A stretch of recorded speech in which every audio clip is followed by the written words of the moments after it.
Hi students, in the last class we discussed the concepts of rules of inference. In that we discussed the two rules. One is rule P, the other one is rule T. What is rule P? Rule P is, if we use the given premise directly in the introduction, in the derivation part, we take it as rule P. So whenever we consider the given premise as it is, in the derivation part we call it as rule P. Other rule is rule T. Suppose if we derive a premise from the given set of premises and we use that premise in the derivation part again, we name that rule is rule T. These two rules are called rules of inference.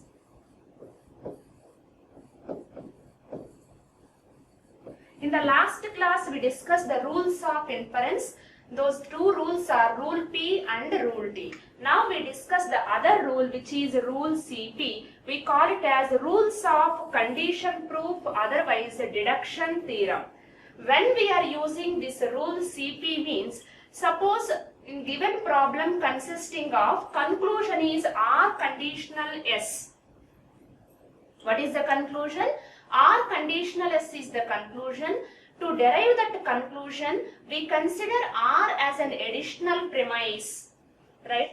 We take R as an additional premise, and S is derived from the given premises and R. See here, rule CP means we can derive S from R and a given set of premises, then we can derive R conditional S. Right. Briefly, when we are using this rule CP is useful if the conclusion part consisting of R conditional S means conditional statement.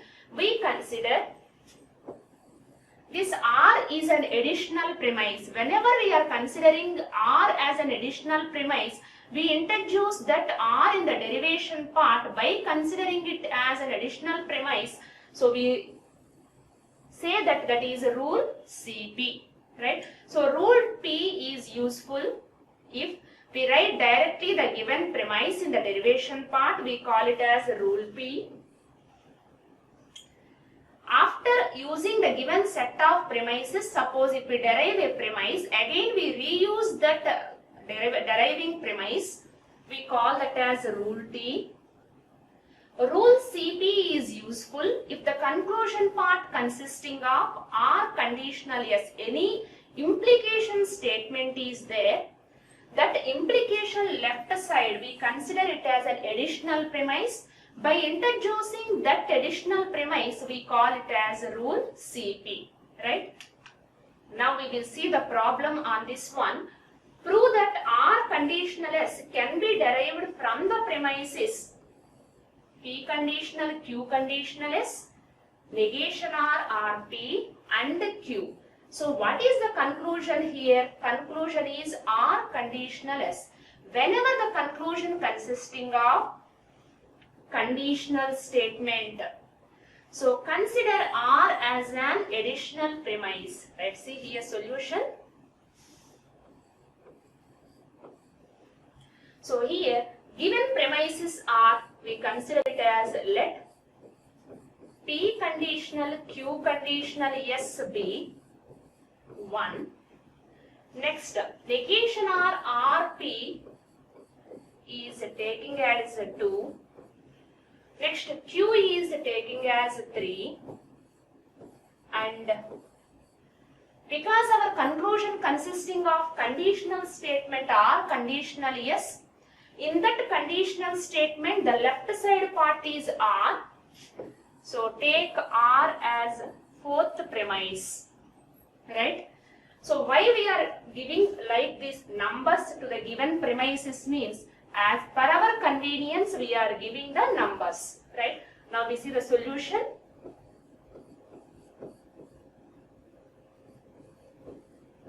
Step number. Next, premise number. Next we write here premise. Next we write which rule we follow here, right? So, because the conclusion consisting of R conditional yes, in that conditional, the left side part is, we take this R as an additional premise. Whenever we introduce R as an additional premise, that rule is called rule CP, right?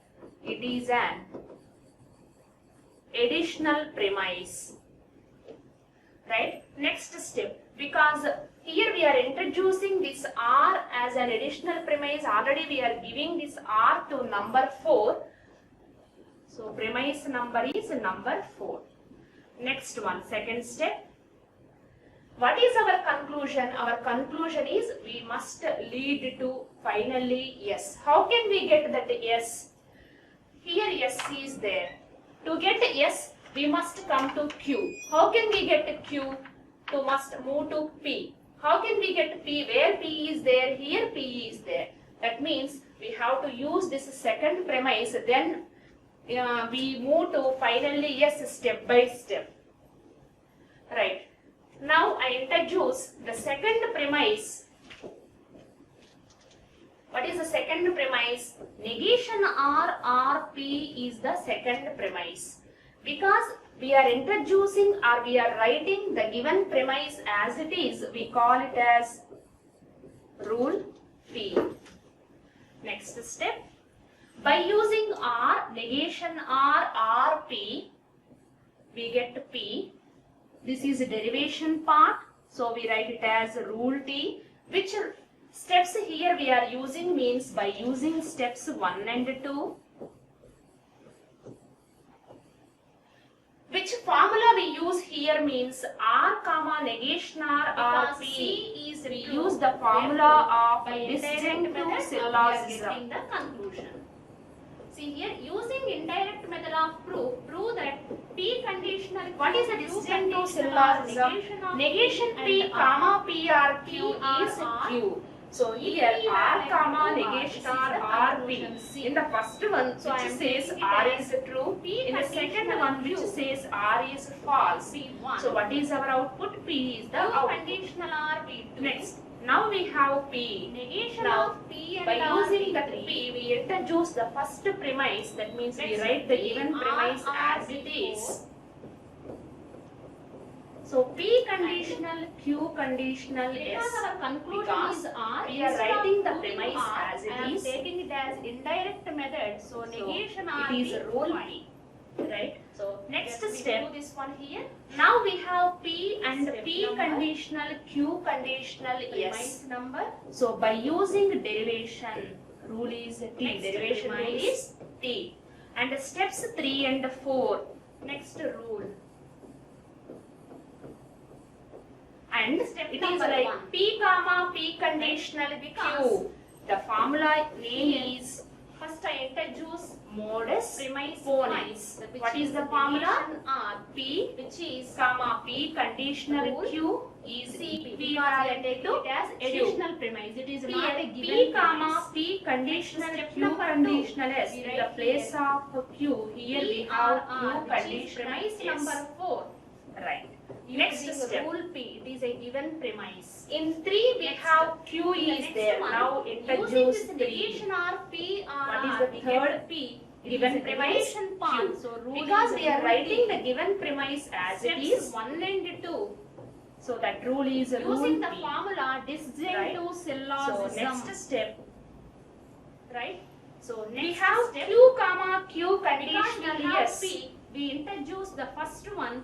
What is We the get first one? yes. P conditional Because Q. we are deriving Whenever this, we use call the this as conditional rule statement, T. if left side is Which there, steps then we only use you can here? use the Steps conditional 5 and statement. 6. Writing the given statement directly, we call this as rule P. Then the formula we use P here comma is P conditional Q. We get Q. It is the modus derivation part. ponens. What is Rule the T. formula? P comma P Before conditional two Q steps means is 3 and 4. equivalent to And Q. what is the formula here? Q, P comma P comma, conditional Q is Q modus conditional ponens S. formula. Our Result is yes. That is, Because we are here we deriving have this, Q. so we call it as rule T. So We start introduce- with the we are R writing the given premise by as it using is, the second additional premise concept. All this as Finally, we get here yes. Therefore, Q R conditional yes there, is we the get R, conclusion. which is derivation part using the steps From the given 5 and set 6, of premises. using the formula of P comma P conditional Q, which is modus ponens formula. So we are starting Right, with this is negation the way of how to we are derive the getting R. conclusion, because the So conclusion the next consisting step, of R write conditional as is the conditional combined statement R is and the there. negation So R. conditional left side we are Finally, we are considering it as getting additional false. premise. Finally, Using we the must derivation, reach so to it yes. is rule Where T. S is available in the given set of premises, we Using have to steps check. 1 and S is 2. available in Sorry, 1. 1 and To reach to 7. this S, we must Because we have are P getting and the Q. false, How we means are which is moving to P and contradiction. Q means we Why have we to are start getting with R, contradiction where means R is we are involved in the assuming second that one. So after that we get P. Negation R is So Q. using 1 we get Q So because conditional we are yes. Already in taking 3 we have Q. contradiction, So finally we negation reach R to is yes. false. This is the derivation part. means The R same is thing true. I wrote here clearly. Therefore, by using the method of indirect method, we are getting Next R problem. is the conclusion. Right? The same. What is the thing problem? By here. using the method of derivation, Right? We are getting finally show that the contradiction. following statements constitute You need to a solve valid the problem. argument. Valid argument means we have to prove that whether the given statements are valid or not. Now, if A work hard, the difference between the previous sum and this sum is in this sum, everything is written in English sentences. So first of all, we have to write these English sentences into premises. So for that purpose, we represent, let A work hard is represented by the variable P. Then what is the next step? Sentence? Either B or C. Either B or C will enjoy. So B will enjoy is denoted by Q. Right? Next one. Either B, that means we need to write the different sentences, represent the different sentences by different variables. What is the other one? C will enjoy is represented by R. Right, this C will enjoy also completed. Next, if B enjoys, already B enjoying is denoted by Q. Repeating sentence, no need to represent it by a variable. A will not work hard. Already A work hard is represented by P. Because not is there, we represent by using the negation. If D enjoys is denoted by the symbol yes. Denoted by the symbol yes. C will not enjoy. The meaning of this C will not means C will not enjoy. Already C will enjoy is denoted by R. We require will not enjoy means we put negation there. Therefore, because it is repeated, no need to denote here this one. Again, if A work hard, already represented by P. D will not enjoy. Already D will enjoy by represented by S. So all the different sentences we are denoting by different variables. Now we write these sentences in terms of premises. What is the first sentence? If A work hard, if then is there. If then means we need to use conditional. A work hard is represented by P. Either B or C, because R is there, we use the symbol disjunction. B will enjoy is represented by Q. C will enjoy is represented by R. Right. First sentence completed. Up to here it completed. Next, if B enjoys, again if then is there, again we need to use conditional. If B enjoys is denoted by the symbol Q. Next, A will not work hard. A work hard is represented by B. Will not means we need to put negation. Right? So next sentence also completed. Coming to the next one. If D enjoys is represented by S. If then is there, so we use conditional statement. C will not, meaning is C will not enjoy. C will not enjoy is represented by negation R, right? Therefore means it is the conclusion. So what is the conclusion? Conclusion is, again conclusion consisting of if. If is there, we need to represent it by conditional. A work hard is represented by the symbol P. D will not enjoy means negation of D enjoy is represented by S. So finally, we convert the given sentences into the set of premises. This is the procedure.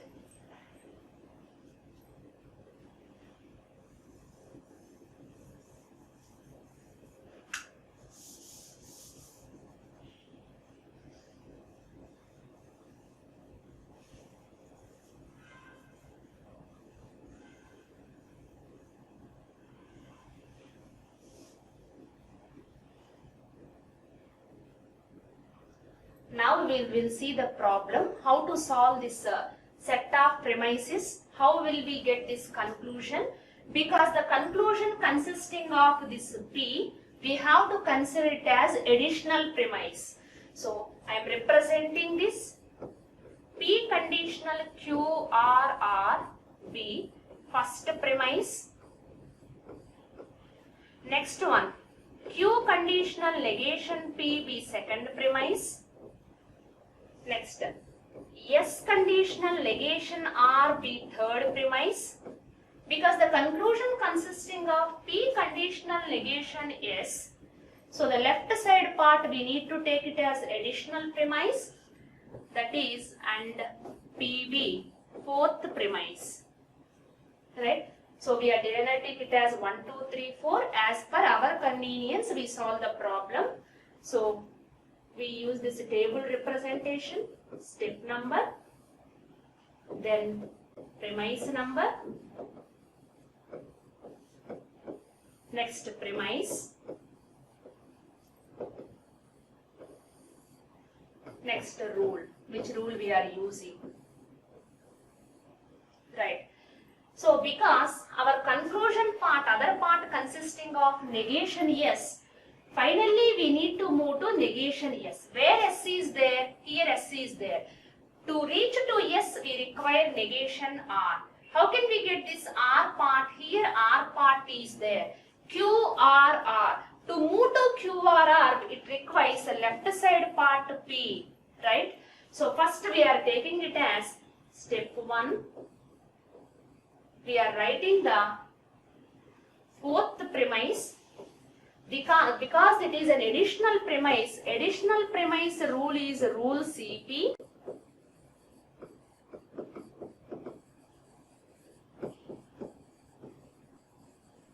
Right? Next one. Next we have P. Now in the next step, we introduce the first premise. What is the first premise? P conditional Q R R. We write the given premise as it is, we call it as rule P. Next step, we have P, comma, P conditional some Q form is there. So we will get Q R R. Because it is the derivation part, we call it as rule T. And we use steps 1 and 2. Using the formula modus ponens. What is modus ponens? P comma P conditional Q is equivalent to Q. Right. Next step. Now we have QRR. QRR means we are getting either Q or either R. We can write this QRR as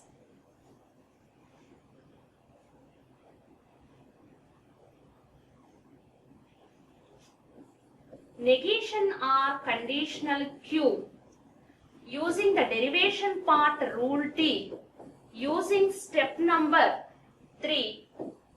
What is P conditional Q equivalent statement? Negation P or Q. So we write it as a negation or conditional Q. Right? So negation, how can we write this one? It is equivalent to negation of negation or Q. So using this negation or conditional Q. Right? Next one. Next step. We have negation or conditional Q. Also here the second premise. Introduce the second premise, which is a Q conditional negation P, because we are writing the premise as it is a rule P. Next step, negation or conditional Q, Q conditional negation P, we have negation or conditional negation P. We call this rule is because we are deriving this rule T using steps 5 and 6. Steps 5 and 6. The formula is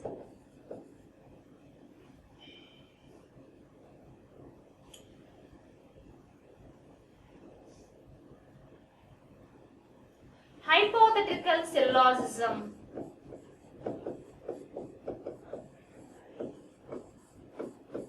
What is hypothetical syllogism? P conditional Q, Q conditional R, which is equivalent to P conditional R. Right? In the next step, we have negational R conditional negation P. Right? In the next step, we introduce the third one. What is the third premise? S conditional negation R. So because we are writing the given premise as it is, which is rule P. So in the next step, we have S conditional negation P. We get, how can we get? By using the derivation part, then using the steps 6 and 7. Here we are using 4 and 5. 6 and 7. What is the sixth step? First we use seventh step. Then we use sixth step. What is the seventh step? S conditional negation P. S conditional negation R. Negation R conditional negation P. So which is S conditional negation P. So by using the contradiction part, we write P conditional negation S, which is derivation. Which step we use here? Before step. What is the step here?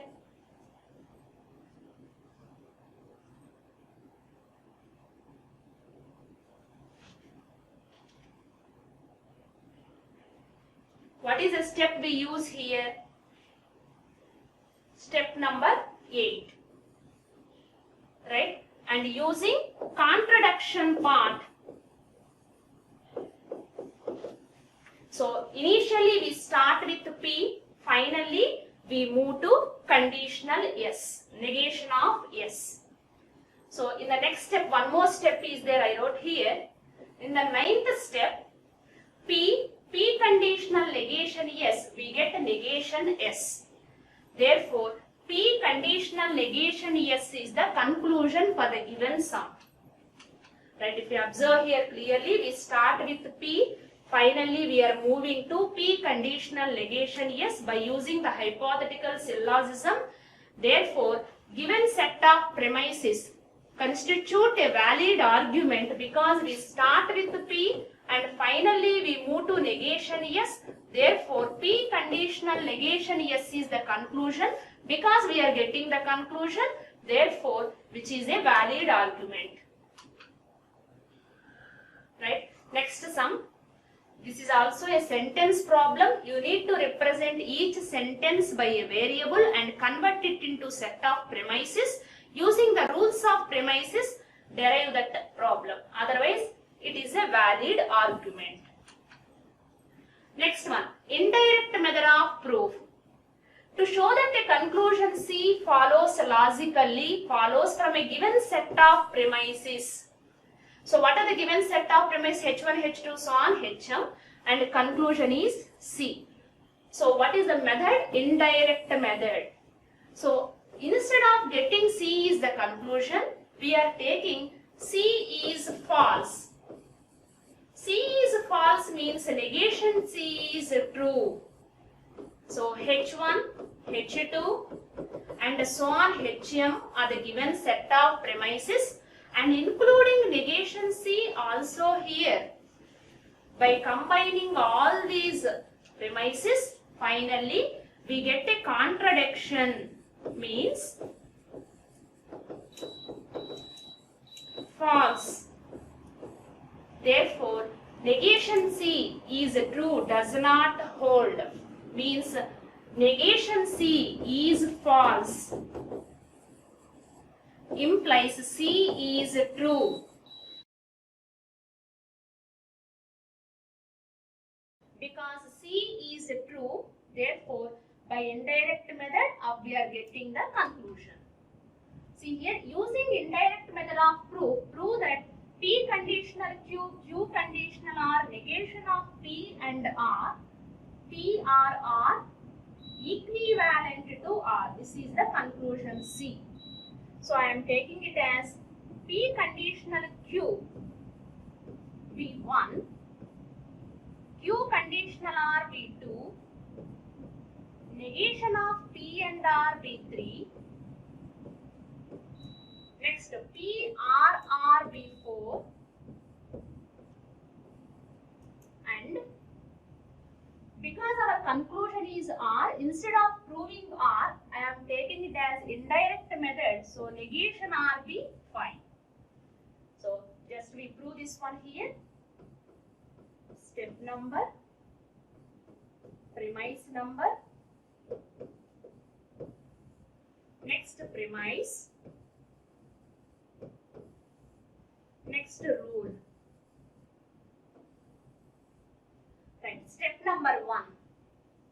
Right, because here first I introduce premise 5, which is negation R, which is rule CP, because we are taking it as additional premise. It is not a given premise. Next, step number 2, we write here PRR, which is premise number 4, using rule P. It is a given premise. Next, in the next one, using this negation R, PRR, we get P. It is a derivation part, so rule is rule T. Steps 1 and 2. Using the formula disjunctive syllogism. Right? So next step, because we have P, we introduce the first one. What is the first one? P conditional Q. Whenever we use the conditional statement, if left side is there, then only we introduce the conditional statement. Writing the given statement directly, we call this as rule P. P comma P conditional Q, we get Q, it is the derivation part, rule T. Before 2 steps means 3 and 4. And what is the formula here? P comma P conditional Q is modus ponens formula. Because here we have Q, so we are writing the given premise as it is, second premise. We call this as rule P.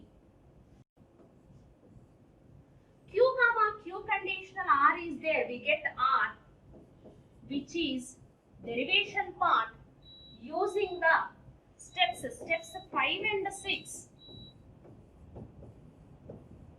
using the formula of P comma P conditional Q, which is modus ponens formula. So we are starting with negation R, we are getting R. So in the next step, we write it as by combining R and negation R. Finally, we are getting false using the derivation. So it is rule T. Using steps 1 and 7. Because we are getting the false means which is contradiction. Why we are getting contradiction means we are assuming that negation R is true. So because we are getting contradiction implies negation R is false, means R is true. Therefore, by using the method of indirect method, we are getting R is the conclusion. Right? The same thing we solved here. Right? We are getting finally contradiction. Next one, you need to solve the problem.